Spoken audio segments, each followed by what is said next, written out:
Ya, pemirsa, PT Kustodian Sentral Efek Indonesia mencatat hingga saat ini jumlah investor di pasar modal sudah tembus di angka 4 juta investor.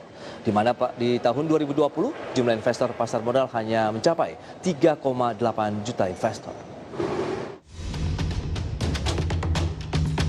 PT Kustodian Sentral Efek Indonesia mencatat hingga saat ini jumlah investor di pasar modal sudah tembus di angka 4 juta investor. Dari total tersebut, investor didominasi oleh kaum milenial atau yang berusia di bawah 30 tahun. Menurut Direktur Utama PT Kustodian Sentral Efek Indonesia Urip Budi Prasetyo, peningkatan jumlah investor merupakan dampak dari edukasi yang terus dilakukan oleh pasar modal.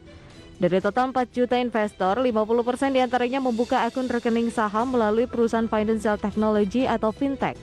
Urip menambahkan, keberadaan perusahaan fintech dalam memberikan kemudahan bagi para calon investor untuk membuka rekening saham sangat membantu pihaknya dalam menjaring investor baru.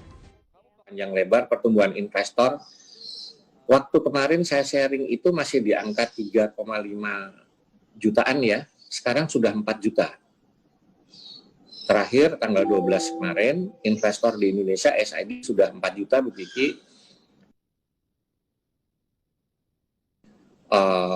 Yang menariknya 50% lebih ini usia milenial, usia 30 tahun ke bawah.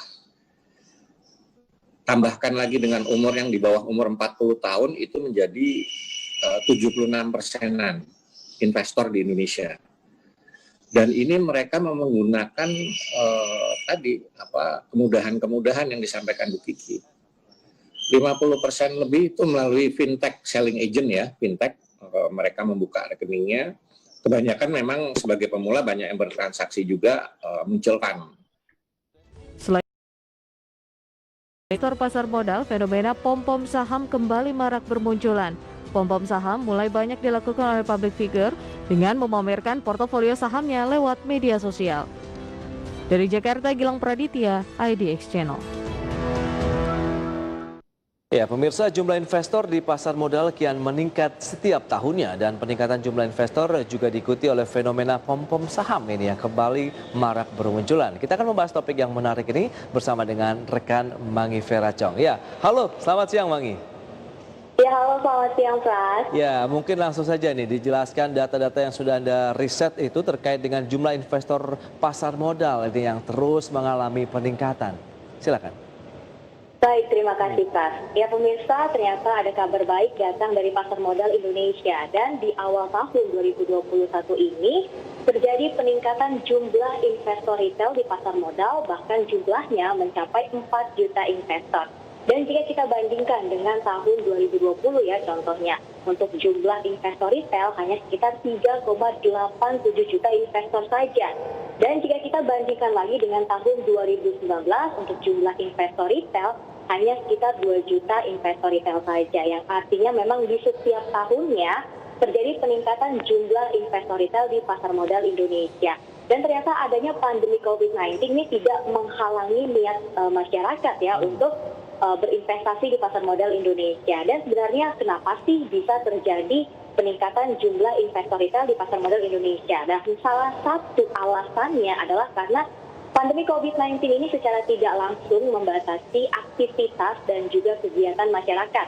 Contohnya seperti jalan-jalan dan juga traveling, yang akhirnya karena masyarakat ini tidak bisa melakukan kegiatan-kegiatan tersebut dan memilih untuk mengalokasikan dananya untuk berinvestasi di pasar modal Indonesia. Selain itu, peningkatan jumlah investor retail di pasar modal ini juga tidak lepas dari program-program yang telah dilaksanakan atau dijalankan oleh Bursa Efek sendiri begitu ya, oleh pasar modal sendiri. Contohnya jika kita kilas balik di tahun 2019, ini dari pasar modal atau dari Bursa Efek juga sempat mengadakan program yang dinamakan Influencer Incubator. Jadi pasar modal ini menggandeng 5 influencer untuk bisa memberikan edukasi kepada masyarakat terkait pentingnya berinvestasi. Dan selain itu, kabar baik lainnya dari jumlah 4 juta investor baru ya di pasar modal Indonesia, ini didominasi oleh kaum ataupun oleh para milenial, Pras dan pemirsa.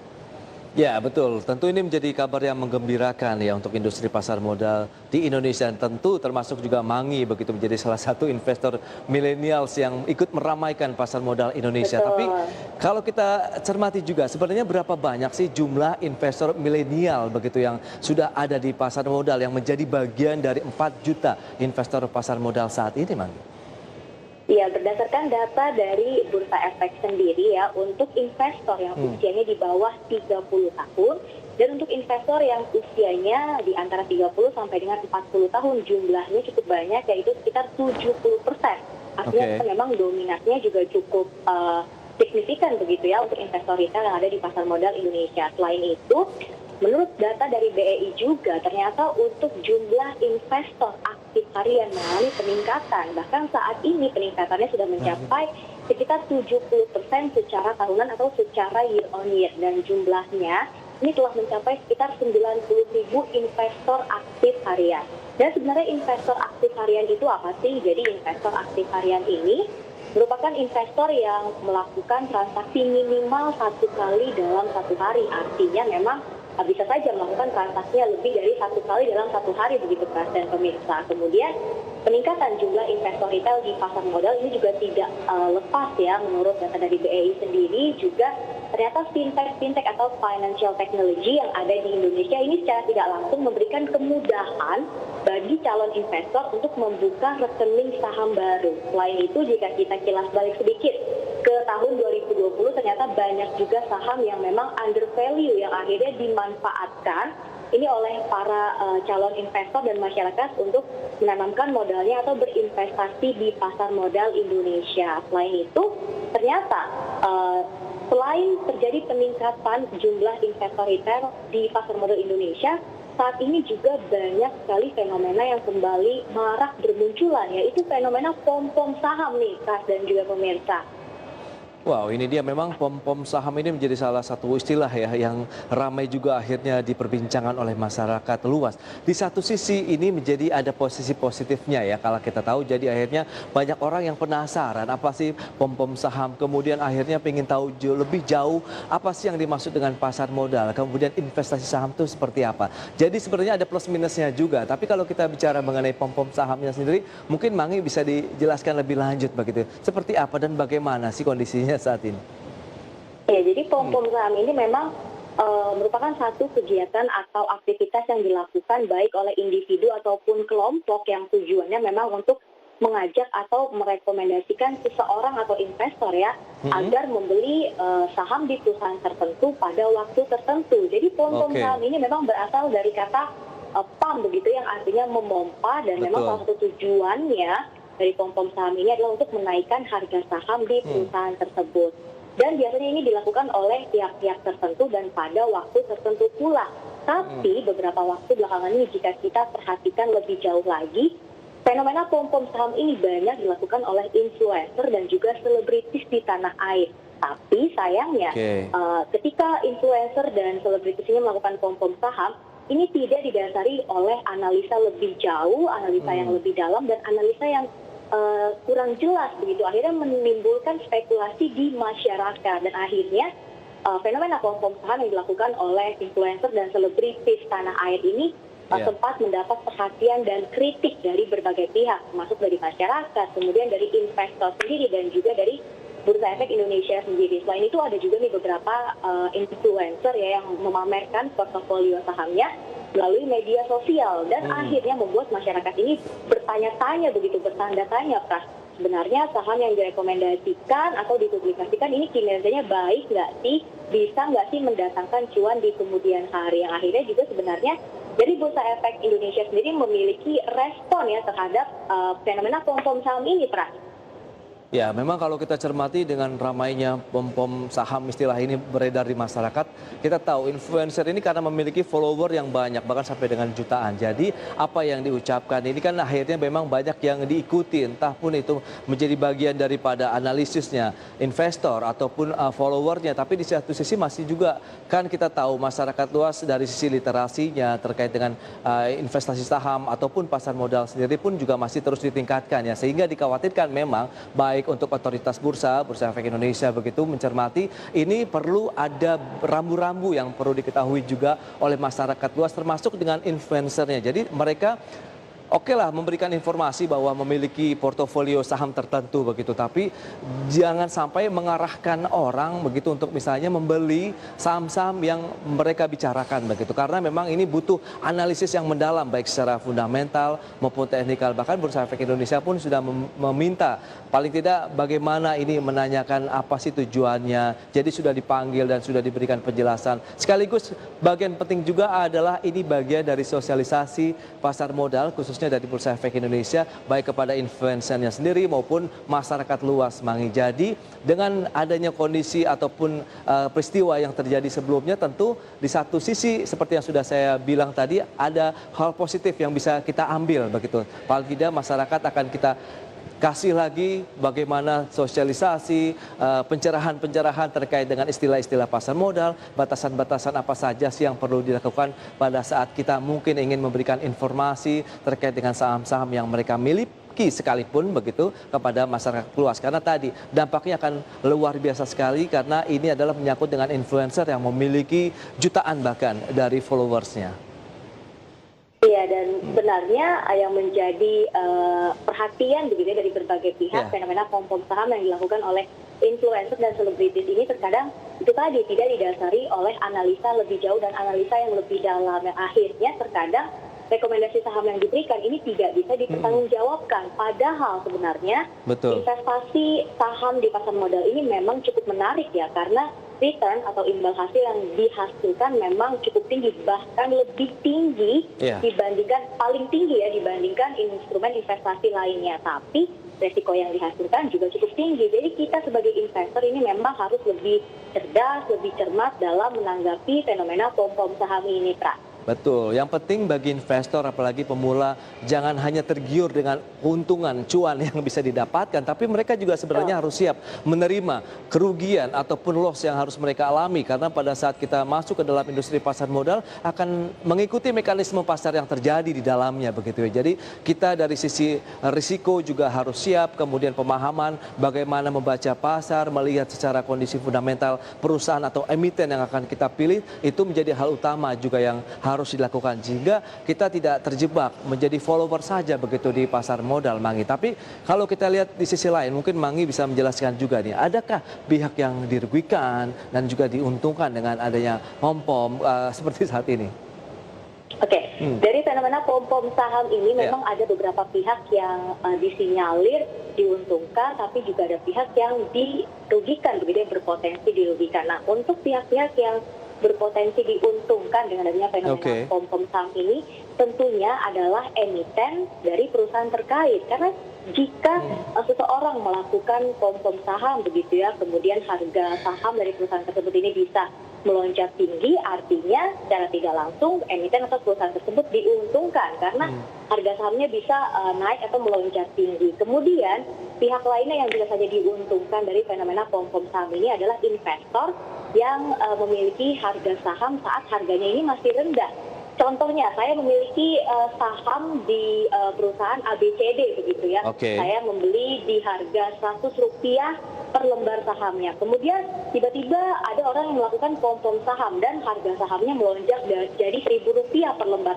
Artinya secara tidak langsung saya diuntungkan karena saya bisa saja menjual saham tersebut dan saya bisa mendapatkan cuan yang sangat banyak akibat fenomena pom-pom saham tersebut. Tapi ada juga pihak-pihak yang memang berpotensi dirugikan, yaitu investor sendiri. Nah, kenapa dirugikan? Jadi, jika ada fenomena pom-pom saham yang seseorang melakukan pom-pom saham ini, kemudian kita sebagai investor tidak mengecek lebih lanjut terkait kinerja dari perusahaan tersebut, tidak melakukan analisa lebih dalam, bisa saja di kemudian harinya justru harga saham tersebut bisa anjlok dan kita secara tidak langsung juga dirugikan begitu ya. Apalagi bagi para investor baru ini literasi atau pengetahuan tentang pasar modalnya juga memang masih minim sekali. Jadi penting sekali ya bagi investor sebenarnya, baik investor pemula maupun investor yang sudah lama berkecimpung di pasar modal, ini harus lebih cerdas, lebih cermat menanggapi fenomena pom-pom saham ini. Bahkan beberapa pihak, contohnya analis-analis begitu ya, ketika merekomendasikan saham tertentu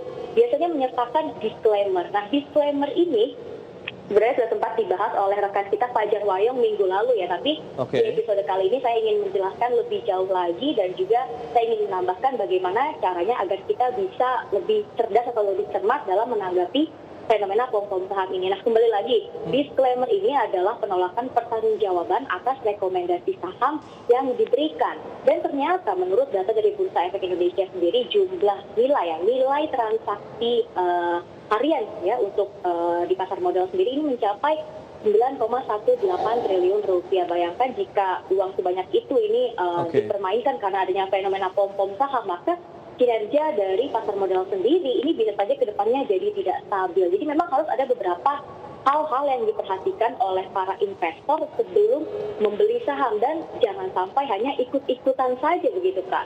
Itu dia, yang penting memang kita jangan menjadi seorang follower di pasar modal. Kita harus tetap memiliki dasar yang kuat, pijakan yang kuat, yaitu tadi analisis yang digunakan secara fundamental dan juga teknikal bisa dikombinasikan. Tapi kira-kira nih langkah apa sih yang perlu dilakukan oleh investor nih? Menurut Mangi sendiri bagaimana untuk investasi di pasar modal? Ya, tentunya sebelum membeli satu saham ya di perusahaan tertentu begitu ya, kita harus melakukan analisa fundamental dan analisa teknikal. Ini dua hal yang cukup penting sebenarnya, Pras, dalam berinvestasi saham di pasar modal Indonesia. Dan mungkin saya ingin menjelaskan terlebih dahulu terkait analisa fundamental. Jadi analisa fundamental ini memang mempelajari tentang keseluruhan perusahaan tersebut ya, baik dari laporan keuangannya seperti apa, kinerja perusahaan tersebut seperti apa, kemudian kita juga bisa menilai nih bagaimana manajerial perusahaan tersebut, baik atau tidak. Jadi tidak hanya terfokus pada harga sahamnya saja, tapi juga harus mempelajari keseluruhan bisnis dari perusahaan tersebut. Dan biasanya analisa fundamental ini berkaitan erat dengan ekonomi makro, kemudian industri, dan tentunya berkaitan juga dengan perusahaan tersebut. Contohnya nih ya, beberapa waktu lalu pada tahun 2020, kita tahu beberapa, mungkin hampir semua lah, sektor ataupun industri di Indonesia ini mengalami penurunan pendapatan, mengalami kerugian begitu ya. Tapi tetap ada sektor-sektor yang bisa tumbuh di tengah pandemi COVID-19, salah satunya adalah sektor farmasi. Nah, karena sektor farmasi ini masih banyak diminati barang-barangnya oleh masyarakat, akhirnya menjadi satu katalis positif ataupun sentimen positif bagi perusahaan-perusahaan farmasi atau emiten-emiten farmasi yang memang terkait begitu, Pak. Jadi kita bisa menyimpulkan begitu tentang fenomena atau kejadian apa yang terjadi di dalam negeri begitu dari ekonomi makronya kita bisa tarik karena korelasinya sangat erat sekali dan berkaitan sekali dengan industri-industri terkait juga. Kemudian analisa fundamental ini juga nantinya berhubungan dengan PBC atau price book value dan lain-lainnya. Dan mungkin tentang analisa teknikal, Pras bisa menjelaskan lebih jauh kepada pemirsa, silakan, Pras. Ya, itu dia. Kalau kita bicara mengenai fundamental tadi sudah Mangi jabarkan begitu. Memang banyak sekali poin-poin ya yang harus dicermati begitu dalam menyikapi analisis secara fundamental dari satu emiten atau perusahaan. Tapi kalau kita bicara mengenai teknikal, kita bisa melihat chartingnya, pergerakan sahamnya, seberapa fluktuatifnya dalam beberapa tahun terakhir. Bahkan kita bisa melihat dalam satu hari, mingguan, bulanan, bahkan tahunan apabila kita menganalisis secara teknikal begitu. Dan di satu sisi lain kita juga bisa melihat secara historis nih. Pada saat mencapai level-level tertingginya dari pergerakan harga saham pun bisa kita lihat melalui analisis secara teknikal. Jadi paling tidak dari situ kita bisa membaca tren suatu pergerakan saham akan mengarah kemana sih kalau kita lihat siklikalnya, kemudian secara historisnya pada saat momen-momen tertentu akankah ini menjadi salah satu poin dia akan mengalami kenaikan atau mengalami pelemahan. Dan juga tadi didukung dengan sentimen yang beredar terhadap pergerakan emitennya ataupun kondisi makroekonomi. Jadi semuanya kalau bisa dikombinasikan sehingga kita tahu ini akan kemana sih pergerakan harga sahamnya, seperti misalnya tadi yang Mangi katakan saat ini farmasi yang bisa menjadi pilihan, kemudian bagaimana perbankan yang juga masih disasar oleh investor asing, meskipun kita tahu farmasi hari ini sedang mengalami penurunan yang cukup dalam ya karena lonjakannya juga sudah cukup signifikan dalam beberapa waktu terakhir. Baik, Mangi, terima kasih banyak ini atas data-data yang sudah kamu sampaikan ya. Tentu ini bisa menjadi paling tidak pencerahan juga nih, informasi tambahan bagi masyarakat investor maupun traders ya dalam menyikapi bagaimana transaksi di pasar modal Indonesia. Terima kasih, Mangi. Terima kasih, Pak. Ya. Baik pemirsa, jangan beranjak dari tempat Anda. Kami akan kembali tentunya dengan pembahasan infografis terkait dengan investasi di pasar modal sesaat lagi.